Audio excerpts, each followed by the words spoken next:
Hey guys, welcome back to another week of What's for Dinner. So this first recipe is called creamy chicken soup. So I just made up this recipe with things that I had on hand. So I'm just starting out with putting 4 chicken breasts in the bottom of the crock pot, and then I'm going to season them with salt, pepper, onion powder, and garlic powder.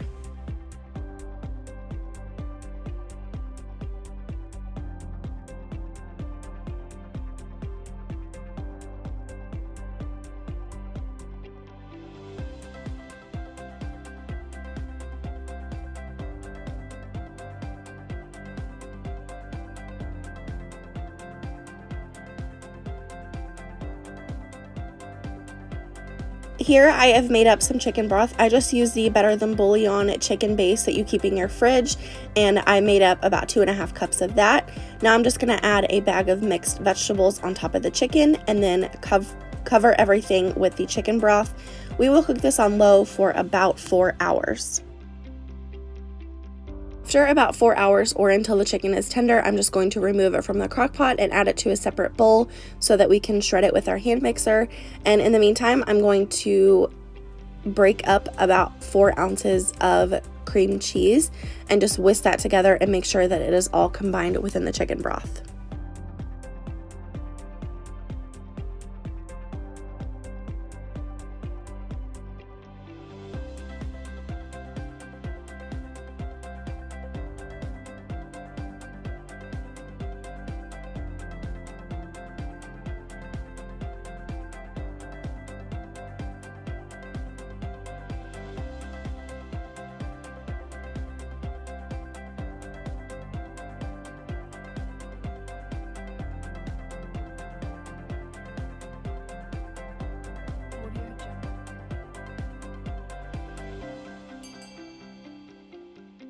When I tasted this, I decided that it needed a little bit something more, so I decided to add about 1/2 cup of Parmesan cheese, and that was the perfect amount, and it gave it such good flavor. So if you have Parmesan cheese on hand, I definitely recommend adding about 1/2 cup.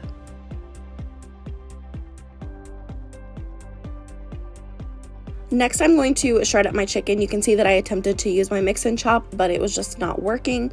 So I decided to go ahead and get out my hand mixer. This is the best way to shred chicken. I was just trying to be a little bit lazy this day, but I ended up having to get it out anyways. And as you can see, it worked like a charm. So this recipe was something that I made up with things that I had in my fridge. So I don't really have a set recipe, but I will leave the description typed out down below for you if you want to use it and adapt it to your own liking. So after it's all shredded up, I'm just going to add it back to the crock pot, and I'm just going to cook this on low for about 30 more minutes to make sure that all of the flavors combine. And then here's what my plate looked like when it was all done. We serve this with some chicken stuffing and some rolls on the side. Okay, next up is crockpot Salisbury steak. So I will leave the recipe link down below for you that I used, but I'm basically just putting some ground beef in a bowl. I'm adding my seasonings and breadcrumbs and an egg, and I'm going to mix that all together, form them into patties, and then brown them in a skillet on the stove, and then I will cook them in the crock pot. I love using my mix and chop for tools like this because it just gets things mixed really easily without having to get your hands in there. Obviously your hands are the best tool, but I do love using this mix and chop. You can find these pretty well anywhere, but I got mine at Walmart for about $5.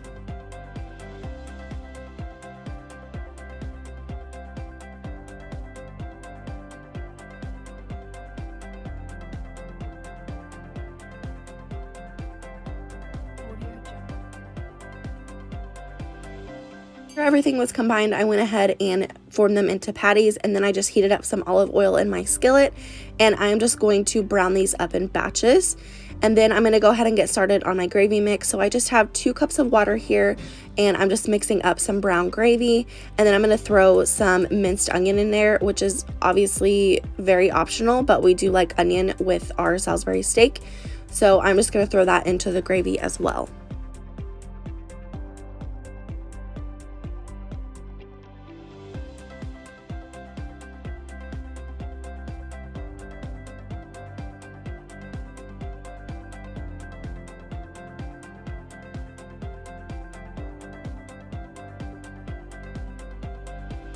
So now that the patties are browned on both sides, I'm just going to throw them into the crock pot. I did spray my crock pot with a little bit of olive oil, but it was not really necessary. And I'm going to layer all these the best that I can. We ended up having 8, I believe, which was perfect. We ate that night, and then we were able to have leftovers for lunch the next day. And then I'm going to go ahead and add my mushrooms on top. Mushrooms are optional, but we do love mushrooms in this house.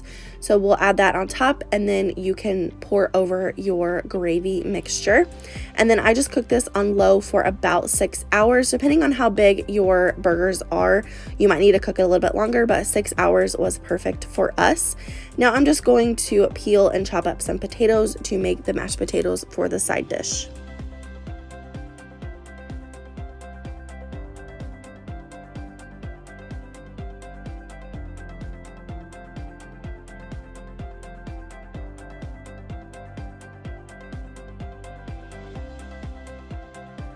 I'm sure that everyone knows how to make mashed potatoes, but I just boiled them on the stove with some salt water. I drained them, put them back in the pot, and I'm going to put a whole stick of butter in there. This is obviously not meant to be a healthy dinner, but we do love a good batch of mashed potatoes. So I'm adding a full stick of butter. I'm going to add just a little bit of half and half because that is what I had on hand.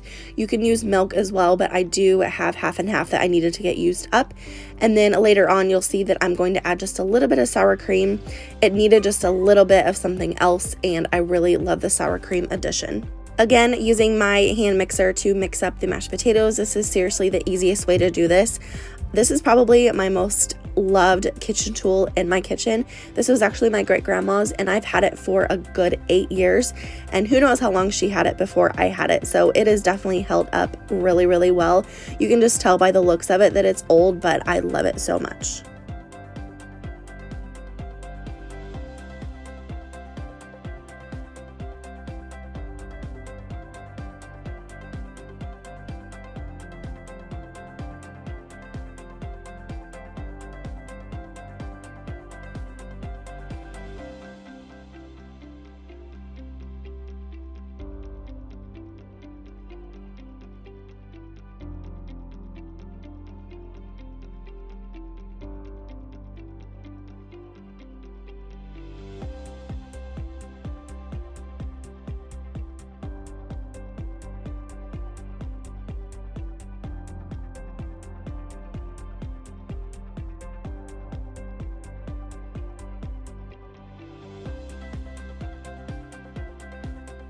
Okay, and then here's what our plates look like when they all came together. We served this with some leftover stuffing, leftover rolls, mashed potatoes, and green beans, and this dinner was so, so good.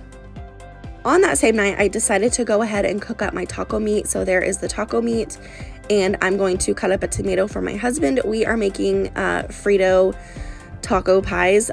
Normally we would use Doritos, but we had some Fritos on hand that I needed to get used up, so we just decided to use those. So I'm basically just going to assemble the Frito pies here.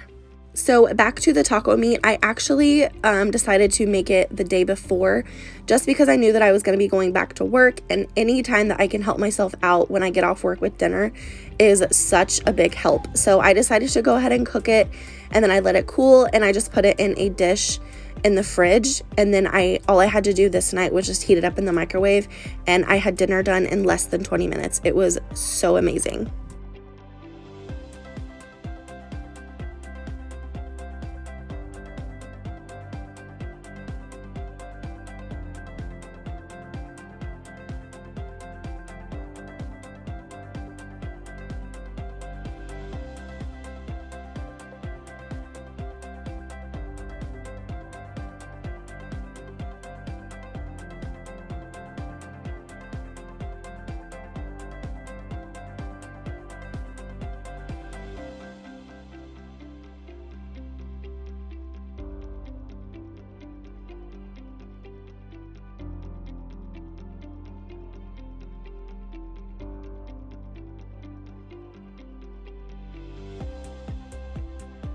Okay, so here's what my husband's looked like when it was all done. I just added some meat, cheese, lettuce, tomato, sour cream, and salsa.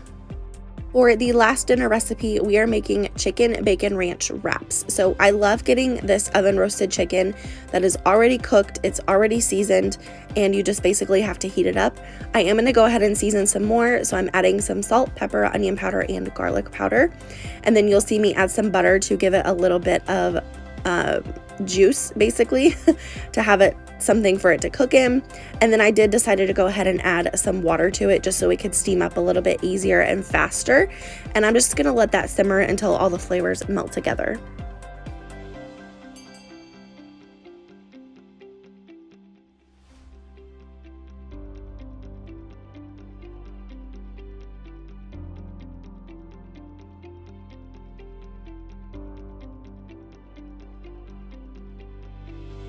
So next I'm going to go ahead and heat up my tortillas. So I am just starting out by putting some olive oil on the pan, putting olive oil on the other side so that whenever I flip it, it can get toasty on the other side. And I'm just going to do this with 3 tortillas. So I had one of these and my husband had 2. And now that everything is heated through, I'm just going to put some ranch down, add some cheese, and then layer the chicken, the lettuce, and then the bacon.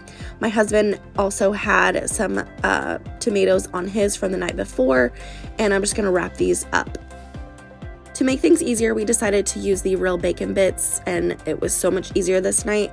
This dinner was so good. It was so easy and so fast.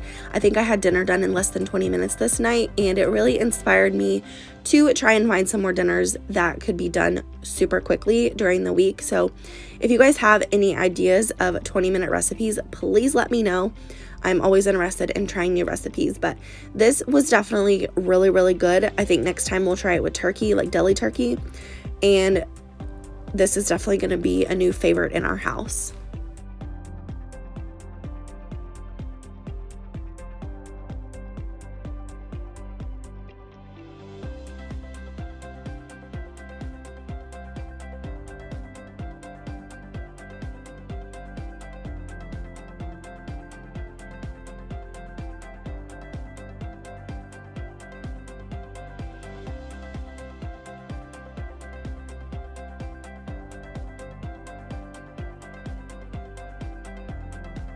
Okay, so here's what my plate looked like when it was all done. We just served this with some macaroni salad and some jalapeno Cheetos.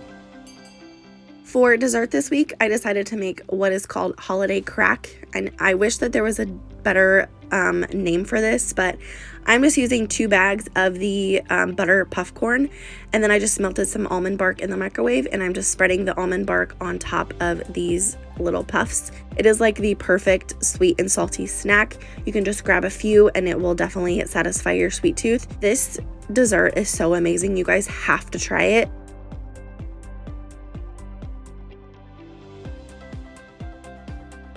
So that's going to be it for today's What's for Dinner. I hope that you guys enjoyed. If you did, please give it a thumbs up. If you're new here, please subscribe. Other than that, I will see you in my next one. Bye, guys.